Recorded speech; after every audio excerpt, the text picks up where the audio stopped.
National Broadcast Service. Radyo Pilipinas. Radyo Publiko ng Bagong Pilipinas para sa Bagong Pilipino.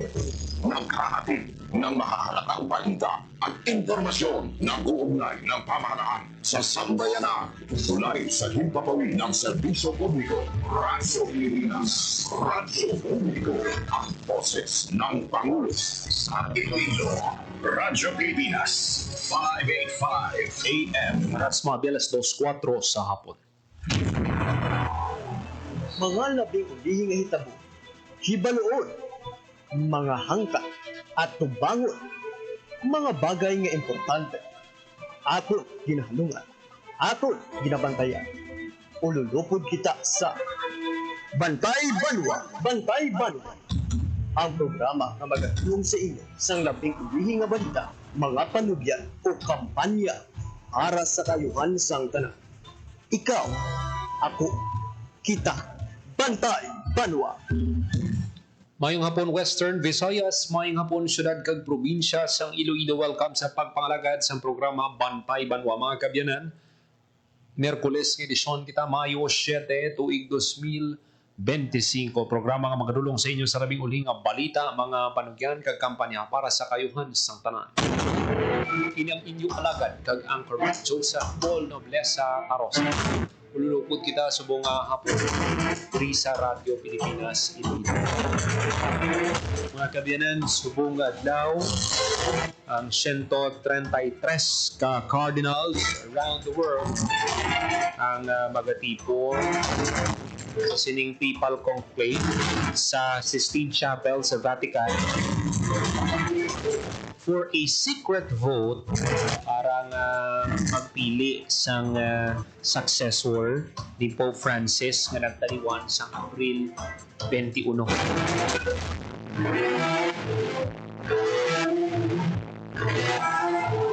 Kag ang mga officials kag staff no nga involved sa upcoming conclave have taken an oath of secrecy.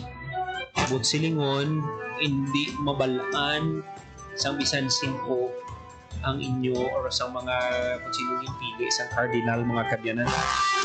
Ang ini nga grupo includes the Secretary of the College of Cardinals, Master of Pontifical Liturgical Celebrations,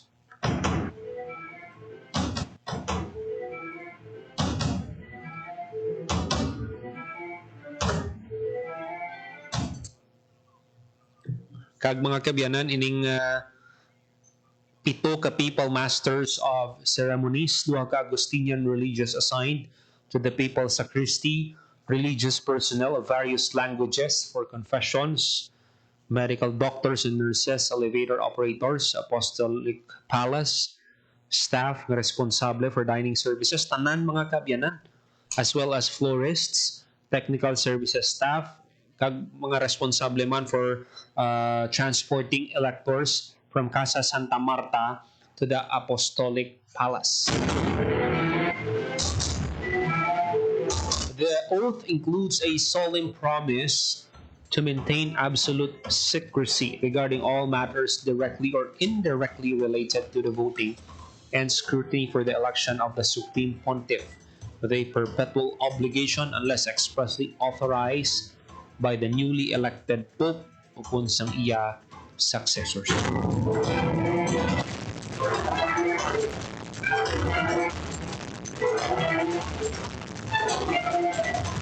At least may idea pagit ba lang aton nga mga kauturan ipapato naton sa inyo ining conclave paano makapili sang masunod nga Santo Papa. Halin sa voting sa cardinal electors to the burning of ballots in a cast iron stove dating back to 1939.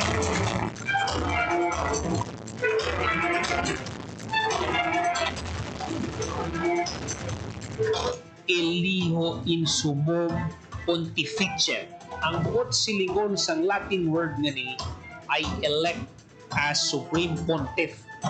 Depende na natin sino mga pontiff na. These are the words na nakaimprinta sa kada balota sang 133 ka cardinal electors ngati magapili sang ika-267 nga Roman pontiff.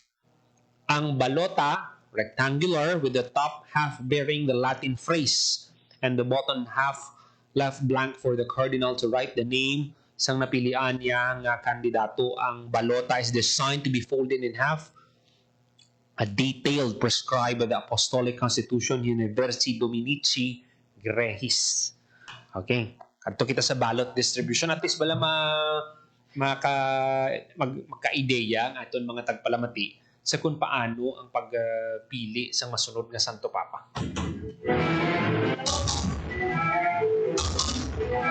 Kada cardinal elector magabaton sa at least 2 or 3 ballots na ginapanghatag sang ceremonial officers. After sina, ang senior cardinal deacon draws lots to appoint 3 scrutineers para nga isipon ang boto. 3 infirmary muning mag-collect sang votes from ill cardinals and 3 revisers agud i-verify ang botohay. If any of those selected are unable to fulfill their roles due to illness or other reasons, new names are drawn in their place. This stage is known as the pre-scrutiny. Before sang botohay, all non-electors nga ginalakipan sang Secretary of the College of Cardinals, ang master sang papal liturgical celebrations, kag ceremonial officers, kinahanglan nila nga magbiya sa Sistine Chapel. Ang senior cardinal deacon nasirhan ang pertahan, opening and closing them only as needed. Such as when ang infirmary go to collect the votes of ill cardinals and return. Kadto kita sa the room of tears. Once a pope is elected, pangunahan sining room, he will be led to the room of tears, a small room next to the Sistine Chapel where he dons the white papal vestments for the first time. Grabe no, ano ba lang feeling mo no? Kung ikaw ba lang mapilian? Okay, kadto na kita sa voting process. Kada cardinal in order of precedence, masulat sa ngalan sang napilian nila nga kandidato sa balota, i-fold nila ina, uyatan, nga hindi dapat makita, kag dalon ina sa altar, ara dira, may chalice, there is a chalice nga nabutang with a plate covering it. Each elector says aloud in Italian. Okay? In Italian ini siya. Pero i-translate na lang natin sa English. I call as my witness Christ the Lord, who will be my judge, that my vote is given to the one whom I believe should be elected according to God. Ang cardinal places the ballot on the plate and uses it to drop the vote into the chalice, bows to the altar and returns to his seat. Ang tanan nga cardinals nga present but unable to walk to the altar bangod sang masakit, ihatag nila ini sa one of the scrutineers. Nati amo nang magadala sa altar kag i-deposit man in the same manner without reciting the oath. Okay, kato kita sa unwell cardinals voting from their rooms. Kung may araman sa mga cardinal nga hindi kita makakadto sa chapel, ang tatlo ka infirmary visit, magabisita sa ila with a tray of ballots and a sealed box. The top of the box has a slit where the folded ballots can be inserted. Once the votes are cast, ang infirmary bring the box back to chapel where it is opened sa atubang sa mga electors. The votes are counted and added to those already in the main chalice. Okay.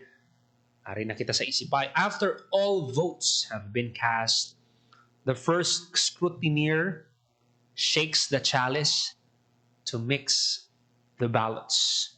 Ang last na scrutineer naisip one by one transferring them into a second empty container. If the number of ballots doesn't match the number of votes, all ballots are burned and a new vote is held immediately. If the count is correct, so ang tanan nga balota, basahon. Buksan kag basahon. Ang tatlo ka scrutineers, mga pungko sa isa ka table before the altar. The first reads the name written on a ballot and passes it to the second. Ngati maga-confirm sang pangalan kag ihatag pagid ini sa ikatatlo nga scrutineer. Ngati basahon nila ini sang matunog for everyone to hear para nga ma-record ang vote. If two ballots appear to be written by the same person and bear the same name, they count as one vote. If they show different names, both are invalid through the overall votes remains valid.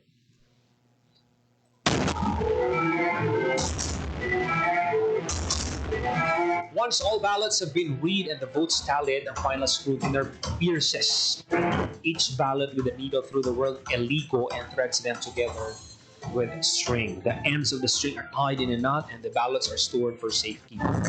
Ang required majority to elect a new vote, 2/3 majority. So that means at least 89 votes are needed of 133 electors. So ang iban pa ganyan detalye sinunod, papato na ito. Papato na pagbalik diri sa programa Bantay.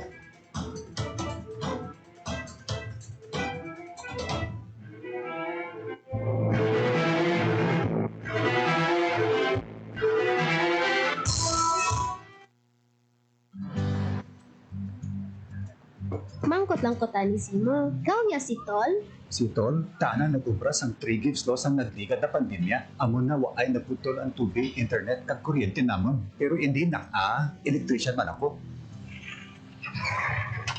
Ikaw si Tol, how? Si Tol, ang gapangita paagi na makabiyahe man kami mga riders, bisan wala kami plaka, tungod sa iya, waay naguntat ang amon ubra. Pero hindi eh. Hi, ikaw niya si Tol? Si Tol, ginduso niya ang Maritime Zones Act. Tungod sini, waay madula ang atong depensa kag kinamatarong sa West Philippine Sea. Pero hindi eh. Na, hinahanap mo raw ako. Tol, salamat gid kay ginbuligan mo ang mga estudyante para makukuha sang mubo ng internet load. Kung pwede ko magboto, iboto tagid kaya. Promise? Promise! Kay Tol, ang bulig wala untad. Number 61 sa balota, Francis Tol Tolentino, ang Tol ng bawat Pilipino.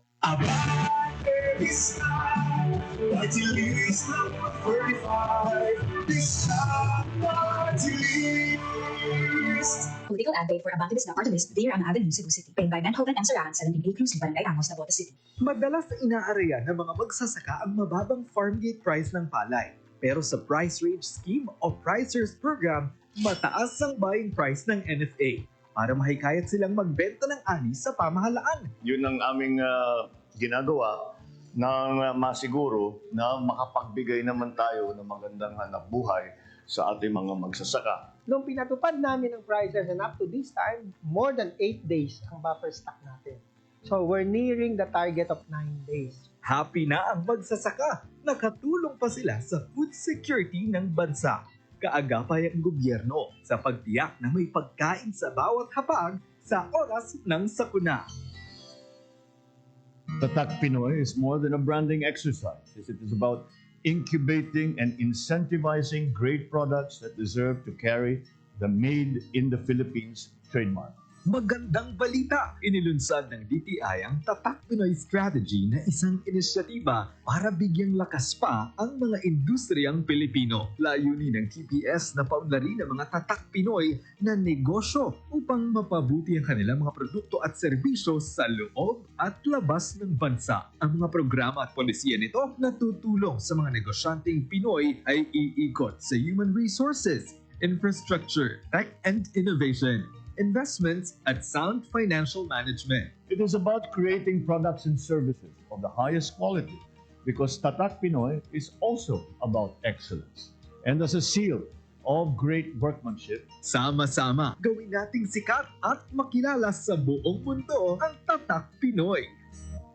Patuloy tayo sa pagdadagdag at pagpapataas ng kalidad ng ating mga ospital at mga specialty center. Pangako yan ni Pangulong Pangulong Ferdinand R. Marcos Jr. Kaya naman, positibo ang pagtanggap ng mga kababayan natin sa Pampanga sa layuning maipatayo ang Clark Multi-Specialty Medical Center, isang proyektong katuwang ang Clark Development Corporation at ibang sanay ng pamahalaan at pribadong sektor. Ayon kay Lailani, isang residente ng Pampanga, magiging mas accessible na ang serbisyong pang-medikal sa kanilang lugar. Very good kasi accessible sa mga tao. Sana lahat ay pwede makagamit nun. Mahirap ka, nasa middle class ka, matutulong yun para sa mga tao dito nakatira o karati bayan. Sa nagbabagong Pilipinas, patuloy ang trabaho, patuloy ang pagbabago. Ang EcoZone Program sinimulan sa panahon ni dating Pangulong Ferdinand Marcos Sr. Ngayon ay nakapagbigay ng 1.8 milyong trabaho sa ating mga kababayan at sa ilalim ng liderato ni Pangulong Ferdinand Marcos Jr. 27 economic zones na ang naiproklama ayon sa Philippine Economic Zone Authority o PEZA. Katumbas ito ng tinatayang mahigit 9 billion pesos na halaga ng investments. Ibig sabihin ito ay mas maraming oportunidad ng trabaho para sa mga Pilipino. Our aggressive infrastructure development, business-friendly policies, investment and export promotions, foreign visits, and economic missions are all aimed at generating not just jobs, but quality and competitive jobs. Sa nagbabagong Pilipinas, patuloy ang trabaho, patuloy ang pagbabago. Under President Ferdinand Marcos Jr. sa administration, malaking bahagi ang economic zones sa Cavite sa pagtulak ng 2.73 trillion peso investment pledges sa kanyang termino. Dahil dito, makakaasa ng marami pang katulad ni Bob Bismonte ang mabibigyan ng oportunidad sa bayan ng Cavite para maipakita ang galing ng Pilipino. So ang akin pong posisyon ay design director. Nag-formulate po kami ng ibang klaseng mga liquid resin para sa iba-ibang industry. Medical resin, dental resin, kahit po sa automotive ginagamit na rin yung aming machine. Ang pinaka-reason namin is we innovate products for Filipinos that could compete around the world. Sa nagbabagong Pilipinas, patuloy ang trabaho, patuloy ang pagbabago.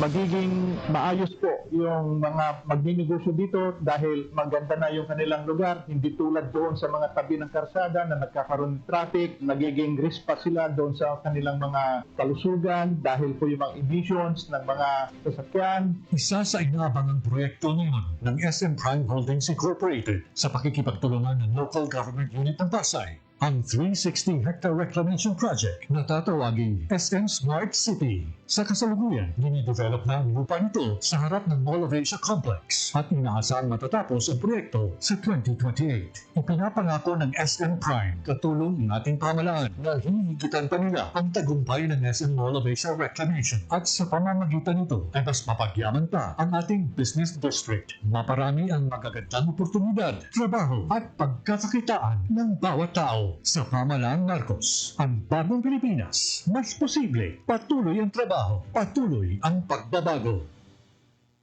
Boracay, one of the best islands in the world. Upang mapanatili ang ganda at kalinisan ng isla, pinanawid ng pamahalaan Marcos ang water drainage system ng Boracay.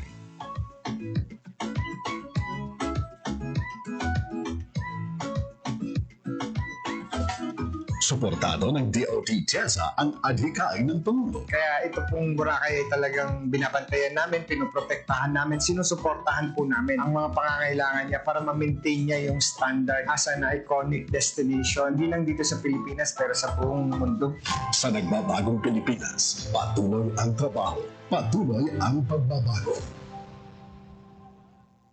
It is a milestone not only for the Queen City of the South and the whole province of Cebu, but for the entire country, as the opening of this museum brings to the fore our rich natural, cultural, and artistic treasures. Sa ilalim ng pamahalaang Marcos, ang makasaysayang Aduana Building ay isinaayos upang maging National Museum of the Philippines sa Cebu. Katawan ng Chief Operating Officer ng DOT TESA na si Mark Lapid sa pagbubukas ng ika-16 na National Museum sa bansa. We always support historical, cultural and heritage tourism projects namin. Napakalaki kasing bagay ng pagpapahalaga. Very historical po kasi ang ating bansa. Sinuportahan namin with National Museum yung Malacanang sa Cebu. Sa nagbabagong Pilipinas, patuloy ang trabaho, patuloy ang pagbabago. Build Better More program ng pamahalaan Marcos, tuloy-tuloy ang pag-arangkada maging sa sektor ng turismo. Isa na dito ang pag-upgrade ng mga historical sites sa bansa, gaya ng Gat Andres Bonifacio Shrine and Ecotourism Park sa Maragombong, Cavite, na pinangunahan ng DOT Tiasa. Ang historical shrine ay pag-alala sa katapangan, determinasyon at pagiging makabayan ni Bonifacio, na nawa ay maging inspirasyon sa taong bayan. Sa nagbabagong Pilipinas, patuloy ang trabaho, patuloy ang pagbabago. Naghahanap ka ba ng trabaho? TESDA got you covered. Dahil karamihan ng mga TVET graduate ng TESDA may trabaho agad. Ayon kay TESDA Secretary Kiko Benitez, ito ang isa sa mga direktiba ni Pangulong Bongbong Marcos. It's really training to trabaho. Na-mention naman niya sa kanyang SONA na 8 out of 10, so 80% of TVET graduates actually find a job, which is a much higher percentage. No? And in certain modalities of training that TESDA does, mas mataas pa sa 80%. Bawat buhay ay mahalaga sa Administrasyong Marcos, kaya makakaasa ang bawat Pilipino na kaagapay nyo ang pamahalaan sa bago ninyong simula.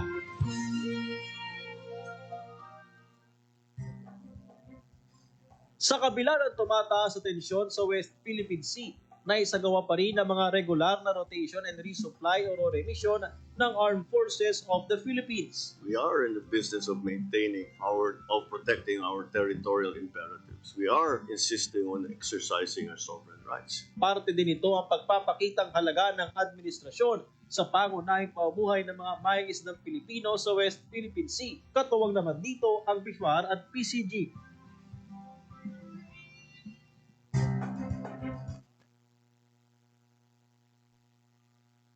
$26 makaligat sa takdang alas 2 sa hapon para yung muna nagapamati diri sa Gapon sa programa Bantay Banwa. Mga kaibigan, sa nasiling na naton para maka-elect sa bago nga Santo Papa, 2/3 majority ang kinahanglan.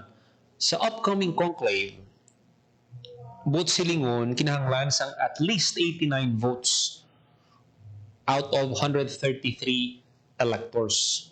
Regardless of whether a pope is elected, ang revisers gina-verify ang numero, gina-check ang notes, ginhimo sang scrutineers to ensure everything was carried out correctly. Pagkatapos, before the electors leave the Sistine Chapel, all ballots are burned in a cast iron stove naging gamit sa itong 1939 nga conclave. Ang scrutineers handle this with help from the college secretary and ceremonial officers or summoned sa senior deacon. A second stove, again installed in 2005, is connected to a chimney visible from St. Peter's Square. This is where the chemicals are added to color the smoke black if no pope has been elected, white naman kung may ara na. If 2 votes are held in succession, the ballots from both are burned together at the end of second round. So, na siya, no? Ang balantayan, mga kabyanan. So, pangamuyuan ta ang mga cardinals naton sa bilog nga kalibutan nga makapaminsar gid sila kung sino gibala ang deserving nga mangin masunod nga Santo Papa. Nati mabala naton kadako ning responsibilidad ang uyatan niya bilog nga kalibutan, no? Siya ning mangin leader sang Roman Catholic. So we continue to pray para sa aton nga mga cardinals. Hindi niya hindi niya pareho sa eleksyon naton diri. Lain niya mga kabyanan, solemn, may moment of reflection, pangamuyo gid niyang kinahanglan sang aton nga mga cardinals. Huli, ari atis may idea kamo kon anong oras ang nyo hibaluan, no? Watching for the white smoke sa papal conclave. Sa Mayo 7, alas 7 tubtob alas 8 sa gabi oras sa Rome. Diri sa aton alauna tubtob alas 2 sang kaagahon. If no pope is elected on their first day, there could be 4 rounds of voting each day. 10:30 a.m. Rome time, so 4:30 na sa aton. Alas 12 sa udto, masunod 6 p.m. diri sa aton. So balantayan nina sa mga masunod nga adlaw. Iti kinahanglan nga daan masobra kung at least 89 votes ang kinahanglan sang masunod nga kung sino nga pilian nga bangko nga Santo Papa. 29 minutos makalikat sa takna nga alas 2 sa hapon.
This time ko ang report ni Janelle Baclay.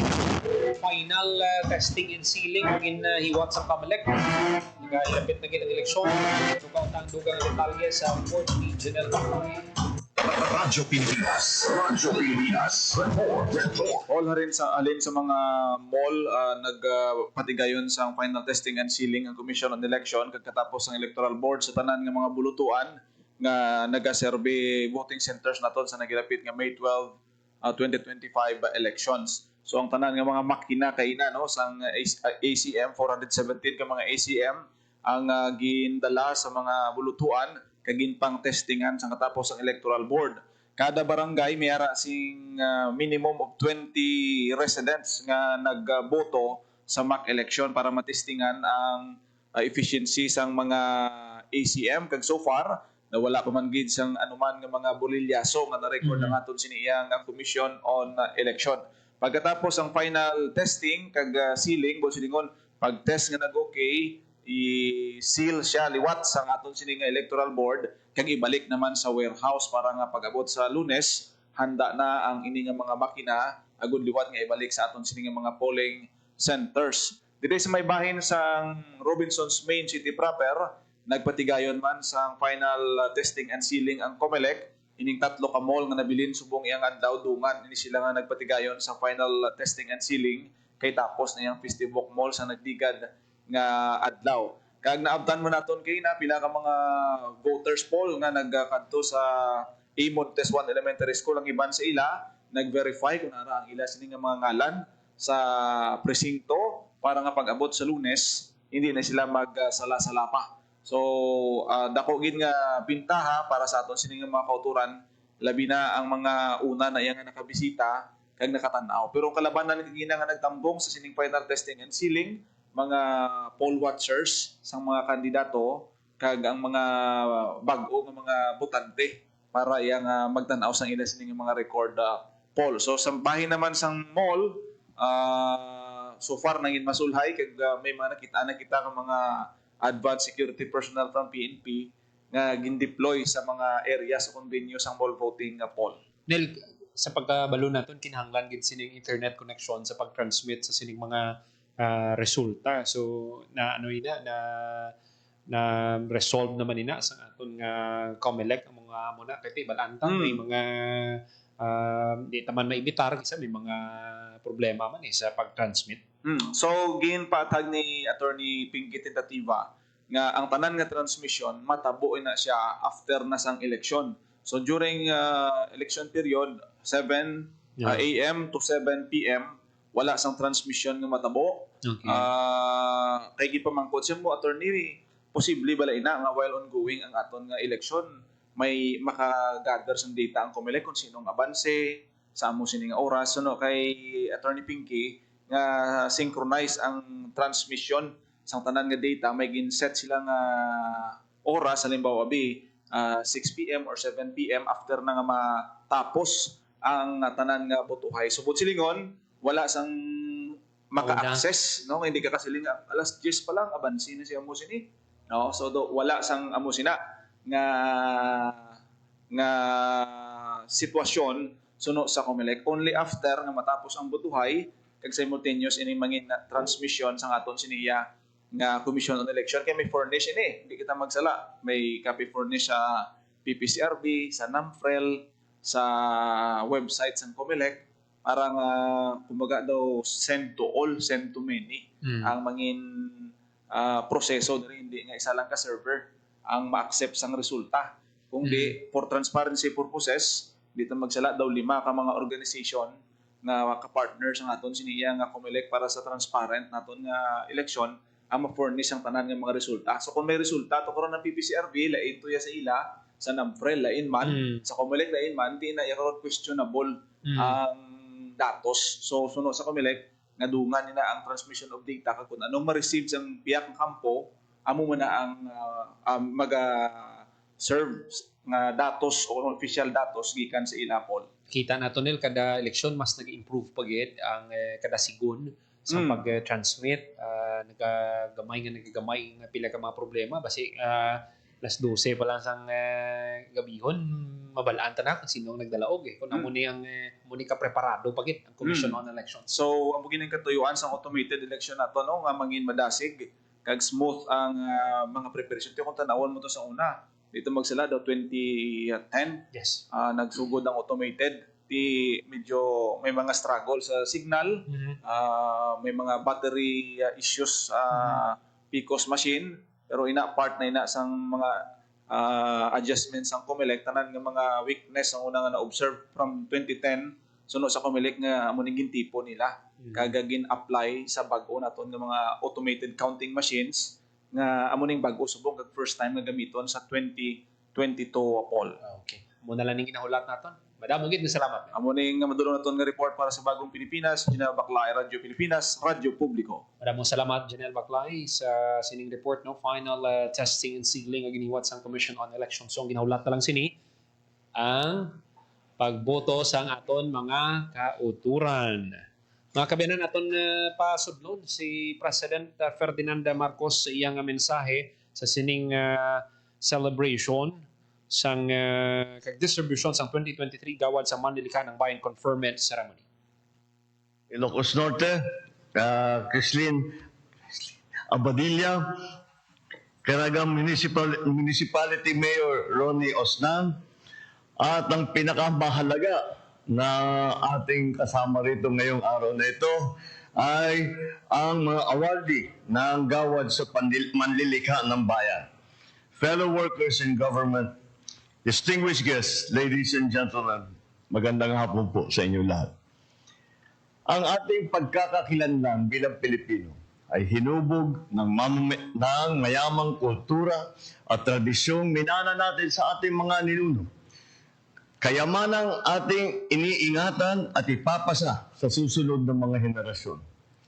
As the world adapts to the pace of modern times, where fleeting trends often eclipse the wisdom of the past, the Philippines stands proud as a haven of timeless traditions, preserved, kept alive by the devoted stewards of our cultural bearers. I consider it an honor to be in a room with our esteemed gawad ng Manlilikha ng Bayan awardees, for they are the living embodiments of our national heritage and pillars of our cultural identity.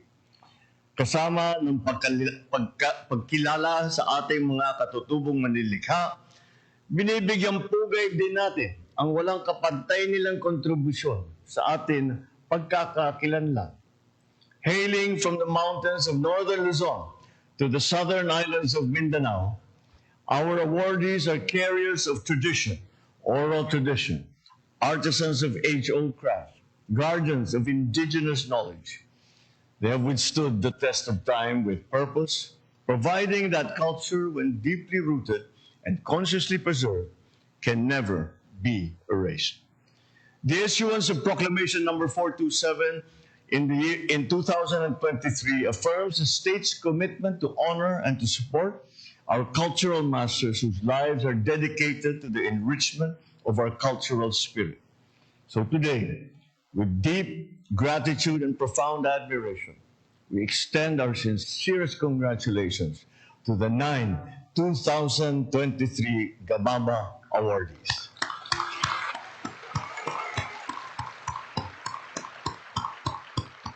Their passion and mastery of their craft, entwined with their community's distinct cultures and values, have earned them this rightful recognition to be among the country's finest traditional artists. For their profound oral tradition and chanting, we honor Miss Adelita Badcal of Ilocos Norte and Miss Rosie Sula of South Cotabato. It is through their voices that the stories of our people continue to echo across generations.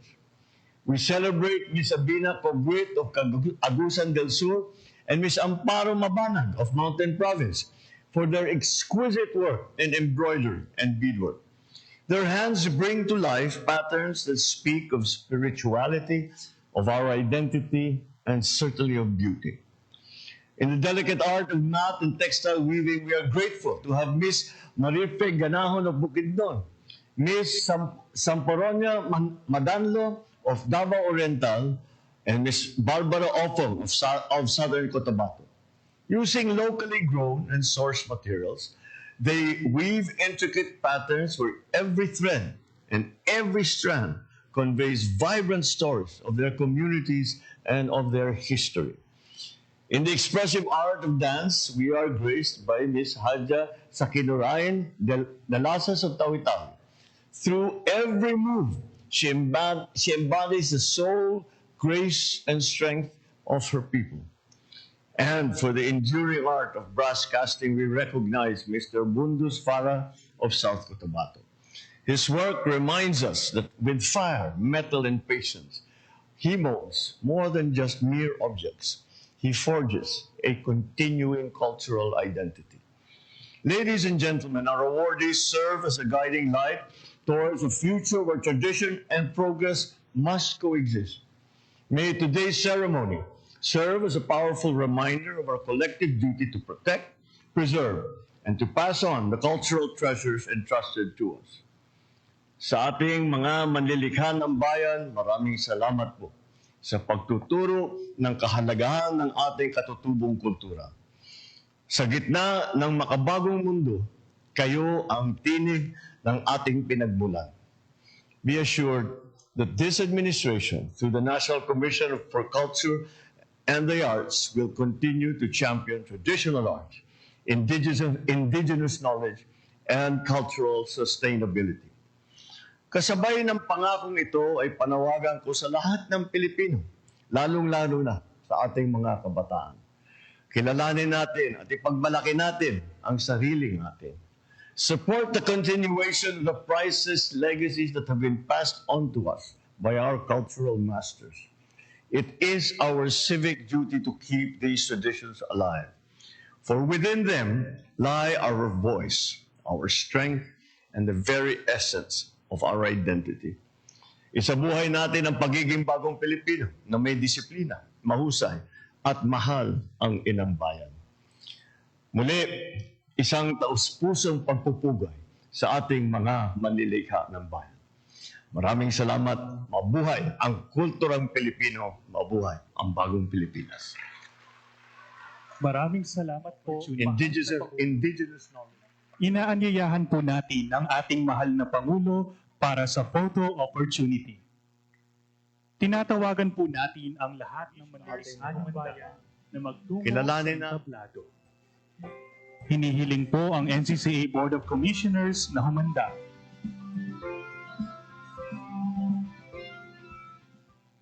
It is our civic duty to keep these traditions alive, for within them lie our voice, our strength.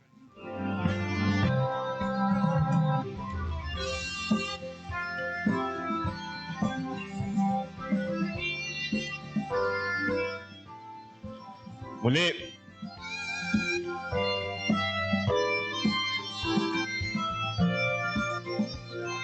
buhay ang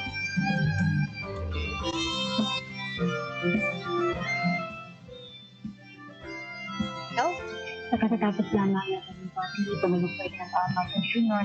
para ito sa awarding ceremony ang gawad na manlilikha ng bayan, sabi ni Pangulong Marcos, ang pagkakakilanla ng mga Pilipino minana para natin sa ating mga ninuno na ipapasa natin sa mga susunod na henerasyon. Proud niya ang Pilipinas kapag usapin na ng tradisyon at kultura ang pinag-usapan. Sabi ni Pangulong Marcos, dapat lamang nakilalanin yung mga individual na patuloy na nagtataguyod ng kultura at ng tradisyon ng bansa.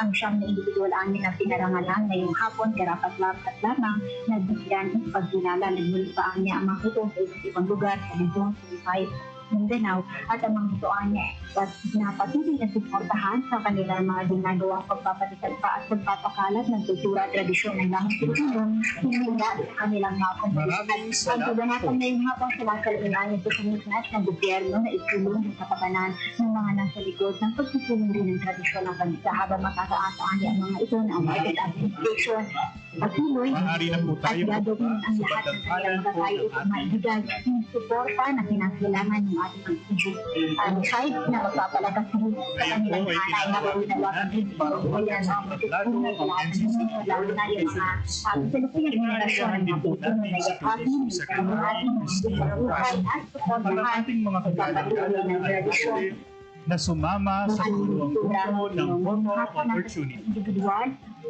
yung pinarangalan dito sa Metropolitan Manila, ang mga award na yung hapon tatanggap ng gold-plated medal for 200,000 peso grant at buwan ng 50,000 pesos layo ng mga financial grant na ito na maipagpatuloy nila yung kanilang cultural contribution at mapalaganap pa yung kanilang likha sa kanilang mga komunidad. Bukod dito ay entitled rin sila sa 750,000 na medical at hospitalization benefits habang entitled rin sila sa aid general pagdating ng panahon. Itong mga benepisyo na ito, sumasalabing lamang ito sa commitment ng gobyerno na pangalagaan, i-preserve at iangat yung dignidad at kapakanan ng mga individual na ay sa tradisyon ng Pilipinas. Ito na muna yung pinakahulong mula sa Maynila para sa Bagong Pilipinas, Rakalbayan Radyo, Pilipinas Radyo Publiko.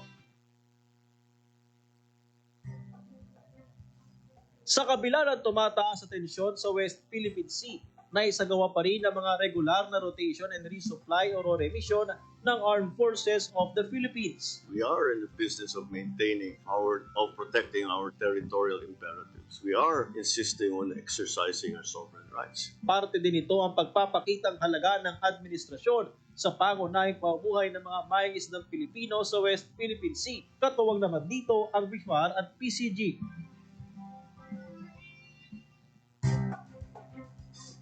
Todo bantay ang pambansang pulisya sa mga bagong style ng krimen.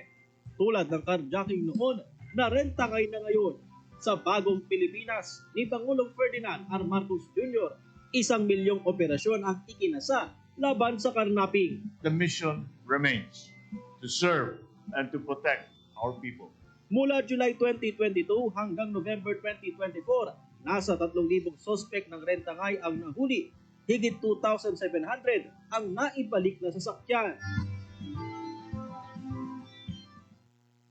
Sa bawat matayog at dekalidad na infrastruktura na itinayo sa Subingay Freeport Zone ay lalong nabubuo at napagtitibay ang tiwala ng mga namumuhunan sa katatagan ng ekonomiya ng Pilipinas. One of the keys to continuing economic growth is infrastructure development. So we will build better and more. Sinisiguro ng Subic-Bay Metropolitan Authority na ang bawat isang gusali ay magiging simbolo ng matatag na ekonomiya na siyang makapaghihikayat ng mga mamumuhunan mula sa pangdaigdigang merkado.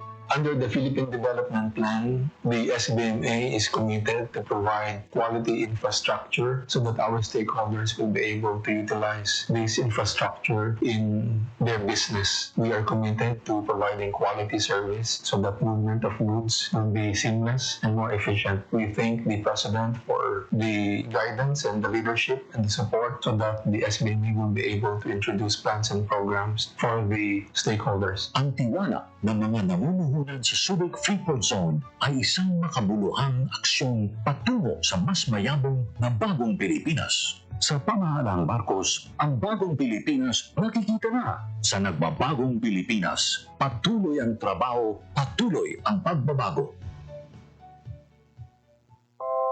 Sa ilalim ng administrasyon ni Pangulong Ferdinand R. Marcos Jr., patuloy ang Subic Bay Metropolitan Authority sa pagtupad ng mandato nitong gawing sentro ng pamumuhunan at ekoturismo ang Subic Bay Freeport. Talagang kailangan natin yan. Build better more. You keep on improving what you have. Kailangan natin to keep on building and building it better and more of it. That is the way to progress.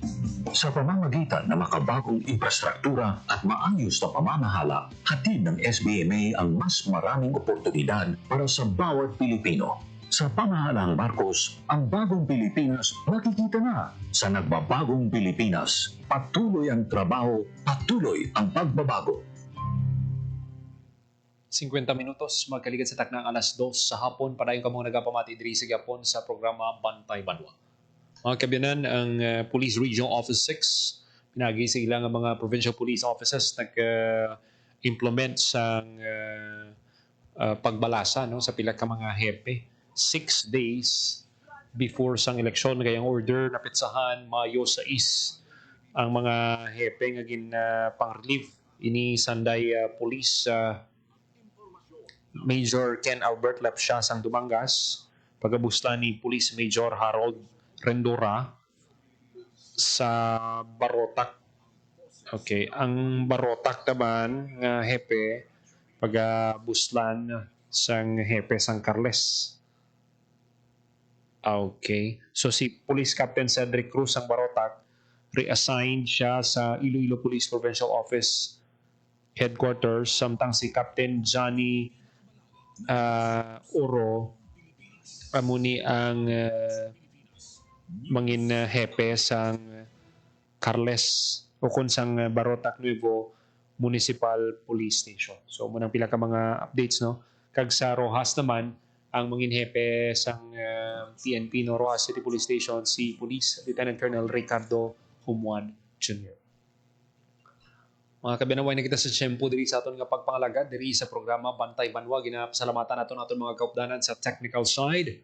Engineer Roy Louie Kaipang sa studio sa transmitter.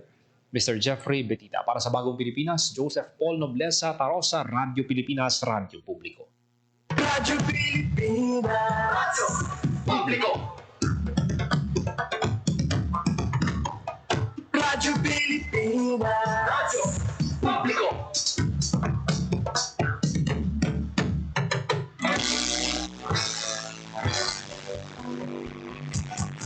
Mahalagang mga balita, napapanahong impormasyon. Kami ang inyong gabay, pag may bagyo at sakuna.